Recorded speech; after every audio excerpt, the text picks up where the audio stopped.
नमस्कार, स्वागत है आप सभी का हमारे इस यूट्यूब चैनल पर। हम लोग सीयूटी बीएड एग्जाम्स के प्रीवियस ईयर क्वेश्चंस में लैंग्वेज ग्रुप के क्वेश्चन जो कि 2021 और 2022 में पूछे गए थे उनका अध्ययन कर रहे थे। हम बढ़ते हैं आगे, उसी क्लास को कंटिन्यू करने के हमने बताया था पिछली वीडियो में, उसी को कंटिन्यू करेंगे और हम बात करेंगे, आपको क्वेश्चंस की तरफ ले चलते हैं। अगर आप चैनल पर पहली बार जुड़ रहे हैं तो हमारे चैनल को सब्सक्राइब कर लीजिएगा और लोगों को शेयर भी कीजिए ताकि यहाँ से मिलने वाली नोटिफिकेशन आपको मिलता रहेगा। तो बढ़ेंगे आगे और हम जानेंगे। आज का पहला प्रश्न आपके सामने आ चुका है। Given below are two statements, ये 2021 में प्रश्न पूछा गया था बीएचयू बीएड लैंग्वेज के क्वेश्चंस में। स्टेटमेंट फर्स्ट क्या कह रहा है, NCERT is related to school education. जो एनसीईआरटी है इसको कब स्थापित किया गया था, 1961 में स्थापित किया गया था।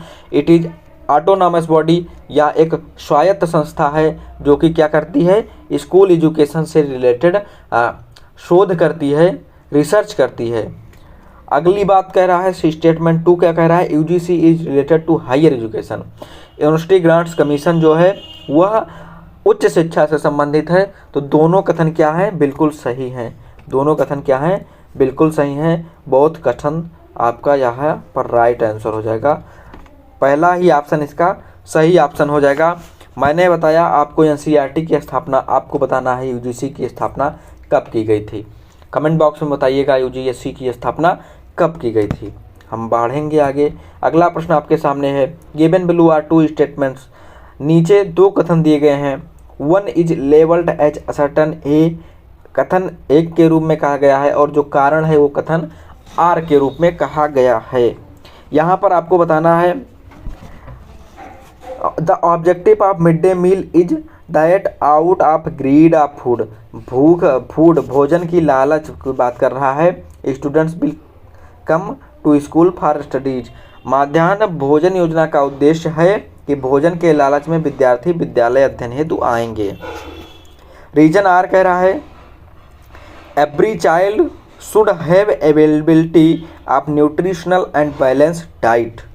प्रत्येक बच्चे को पोषण युक्त एवं संतुलित बैलेंस डाइट, संतुलित आहार की उपलब्धता होनी चाहिए। In the light of the above statements choose the correct answer from the options given below.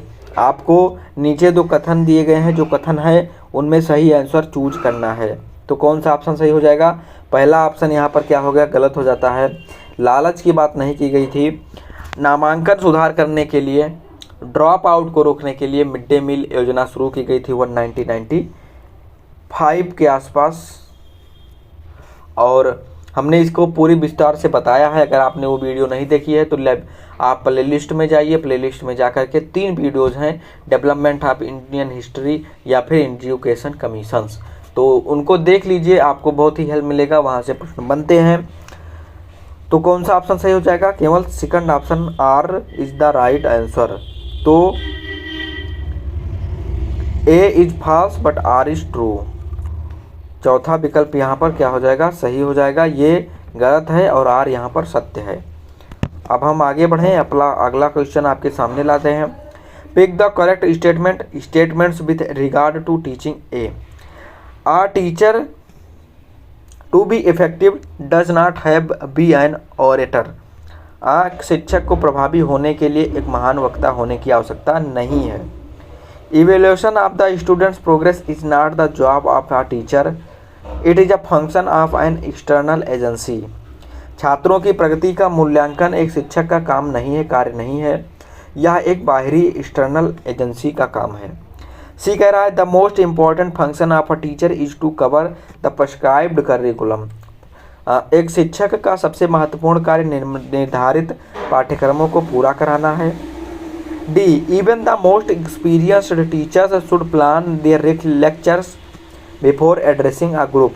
एक समूह में अपने व्याख्यान को देते समय, संबोधित करते समय अपने व्याख्यान की योजना बनाना चाहिए। तो कौन सा ऑप्शन सही हो जाएगा, C and D option is the right answer.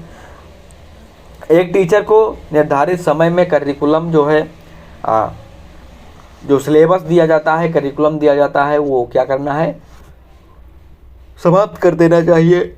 बच्चों को पढ़ा देना चाहिए, टीचिंग कर लेनी चाहिए ताकि बच्चों से पूछे जाने वाले एग्ज़ाम में प्रश्न बच्चे कर पाएँ। या टीचर की रिस्पॉन्सिबिलिटी होती है कि वह अपने सिलेबस को कवर करें। दूसरा है, आप किसी भी ग्रुप को एड्रेस करते समय आप उसके लिए प्री प्लान बनाएंगे, प्री प्लान करेंगे और उसके बाद में ग्रुप को एड्रेस करेंगे। इससे आपकी इफ़िशियंसी बढ़ जाती है, प्रभाविता आपकी बढ़ जाएगी। तो सी एंड डी ऑप्शन इसका सही आंसर है। एक महान व्याख्यान, बिल्कुल आपको एक अच्छा कम्युनिकेटर होना चाहिए अगर आप शिक्षक बनना चाहते हैं। तो ये ऑप्शन इसका राइट आंसर नहीं है, ए ऑप्शन इसका गलत आंसर हो जाता है, क्योंकि यहाँ पर कह रहा है कि प्रभाव होने के लिए एक महान वक्ता होने की आवश्यकता नहीं है। शिक्षक के लिए एक गुड कम्युनिकेटर होना आवश्यक होता है। अगर आप कम्युनिकेटर नहीं हैं, एक अच्छे तरीके से अपनी बातों को अपनी अभिव्यक्ति नहीं कर पाते हैं, तो बच्चे को समझ में नहीं आता है। एंड बी ऑप्शन क्या है, बाहरी एजेंसी का काम नहीं होता है। सतत and continuous creative and continuous evolution का जो कार्य होता है वह बच्चों के लिए शिक्षक की जिम्मेदारी होती है। वह प्रत्येक दिन, प्रत्येक सप्ताह, प्रत्येक महीने, प्रत्येक 6 मंथ पे, 3 मंथ्स पर और प्रत्येक वर्ष में इवोल्यूशन ऑर्गेनाइज कराएगा। आपको प्रत्येक क्लास पढ़ाने के बाद में इवोल्यूशन करना है, वीकली टेस्ट लेने हैं। मतलब क्या है, कॉन्टीन्यूस एंड कॉम्प्रहेंसिव इवोल्यूशन की बात की जाती है। तो दोनों ऑप्शन ऊपर के गलत हैं, सी एंड डी ऑप्शन इसका केवल सही ऑप्शन है। बढ़ें आगे। आपको आशा करता हूँ क्लास समझ में आ रही होगी। अगर आपको क्लास अच्छी लग रही हो तो प्लीज़ लाइक भी कर दीजिए और शेयर भी करिए और हमारे चैनल को प्लीज़ सब्सक्राइब कर लीजिए। Given below are 2 statements, one is labelled as assertion A and other is labelled as R. तो वही बातें हैं। ए कह रहा है the objective of mid day meal is that. ये पहला ही प्रश्न आपको सामने आ गया है, इसमें कुछ नहीं है, ये ऑप्शन में यही था, ये हमने अभी डिस्कस कर लिया है। आपको बताते हैं, ये बताइए, classroom management only means managing the students distributive behaviours and maintain discipline in classroom. पहला ऑप्शन क्या है, यहाँ पर आपको चूज क्या करना है, इनकरेक्ट स्टेटमेंट्स आपको चूज करनी है। पहला कह रहा है कक्षा प्रबंधन का अर्थ केवल छात्रों को विघटनकारी मतलब डिस्ट्रीब्यूटिव बिहेवियर्स का व्यवहारों का प्रबंधन करना और कक्षा में अनुशासन बनाए रखना है। सेकंड ऑप्शन है classroom management includes all the things teachers must do the foster student involvement and cooperation in classroom activities and to do establish a productive working environment. कक्षा प्रबंधन में वो सभी कार्य शामिल हैं जो शिक्षकों को कक्षा की गतिविधियों में छात्रों की भागीदारी और सहयोग को बढ़ावा देने और एक उत्पादक कार्य वातावरण स्थापित करने के लिए करना चाहिए। सी कह रहा है classroom management skills are of primary importance in determining teaching success whether it is measured by students learning और बाय रेटिंग्स। शिक्षण की सफलता को निर्धारित करने में कक्षा प्रबंधन कौशल प्राथमिक महत्व है, चाहे इसे छात्र अधिगम द्वारा मापा जाए या छात्रों की द्वारा की गई रेटिंग के द्वारा मापा जाए। फोर्थ ऑप्शन क्या है, a teacher who is grossly inadequate in classroom management skill is probably not going to accomplish much. एक शिक्षक जो कक्षा प्रबंधन कौशल में पूरी तरह से अपर्याप्त और अक्षम है, कुछ बहुत हासिल नहीं कर सकता है। बिल्कुल सही बात है। तो चौथा ऑप्शन भी सही है। तीसरा ऑप्शन क्या है, बिल्कुल सही है। लर्निंग में आपको लर्निंग के तरीके पे जो कक्षा प्रबंधन होता है वो किस पर इवोल्यूशन होता है, तो शिक्षक जो छात्र उत्पादन करते हैं, जो आउटकम होता है, लर्निंग जो होती है उसी पर निर्धारित करता है स्कूल का मैनेजमेंट। और सेकंड ऑप्शन भी इसका सही है। तो आपको यहाँ पर चूज क्या करना था, इनकरेक्ट ऑप्शन। तो इनमें सबसे जो इनकरेक्ट ऑप्शन हो जाएगा वो फर्स्ट ऑप्शन है, तो यही आपका सही आंसर हो जाएगा। बाकी सारे ऑप्शन यहाँ पर इम्प्लाई नहीं कर पाएंगे, तो ये ऑप्शन इसका सही आंसर हो जाएगा। आप बढ़ें आगे और अगला प्रश्न आपके सामने रखते हैं। यदि कोई प्रश्न में आपको डाउट आए तो आप वहाँ पर टैग करिएगा, हम आपको दोबारा से उसको समझाएंगे। One who students of your class does not answer your questions, what will you do. यदि आपकी कक्षा का एक विद्यार्थी यदि आपके प्रश्नों का उत्तर नहीं दे पाता है, ऐसी स्थिति में आप क्या करेंगे?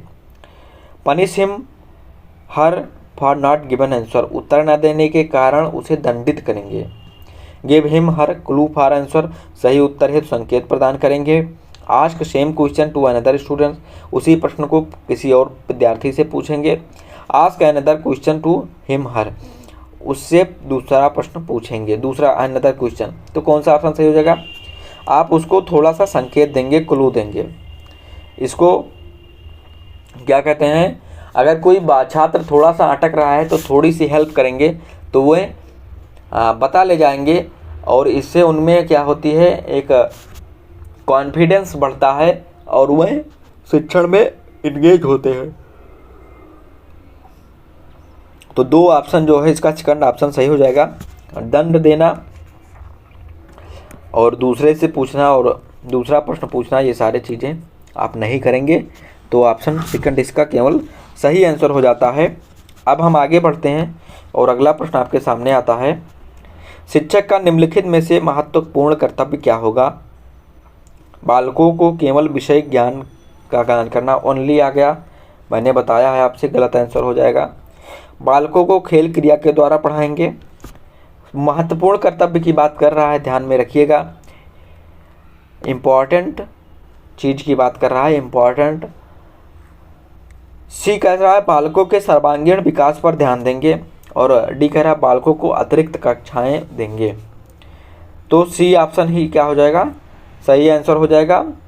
क्या कह रहा है? हर एक बात में एजुकेशन क्या होता है, एजुकेशन का मीन क्या होता है? सर्वांगीण विकास करना, टोटल डेवलपमेंट करना।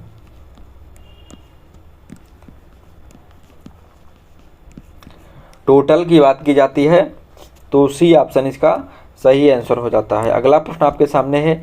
खेल विधि छात्रों में क्या विकसित करती है? केवल संज्ञानात्मक विकास, केवल शारीरिक विकास, केवल संवेगात्मक विकास। तो संज्ञान क्या होता है? माइंड, शारीरिक फिजिकल, और संवेगात्मक क्या होता है? इमोशन। तो कौन सी बात होती है? खेल में तीनों चीजें होती है। माइंड भी होता है, जब हम खेल में खेलते हैं तो हमको प्लानिंग करनी पड़ती है, खेल की बातों को जानना पड़ता है, और खेल विधि क्या करती है, उसी तरीके से पढ़ाया जाता है। खेल विधि में क्या होता है, यह एक तरह से चाइल्ड सेंटर्ड अप्रोच है, फ्रोबेल के द्वारा लॉन्च किया गया था। और खेल विधि में क्या होता है कि बच्चों को पूर्ण स्वतंत्रता दी जाती है, उनके विचारों की, उनकी अभिव्यक्ति की, और वह सीखते किस तरह से? खेल खेल में सीखते हैं, बाय एक्सपेरिमेंट करते हैं और खेल खेल के द्वारा सीखते हैं। तो इसमें तीनों चीज़ों का विकास होता है, माइंड, फिजिकल एंड इमोशनल, तीनों चीज़ों का विकास होता है। डी ऑप्शन इसका सही आंसर हो जाएगा।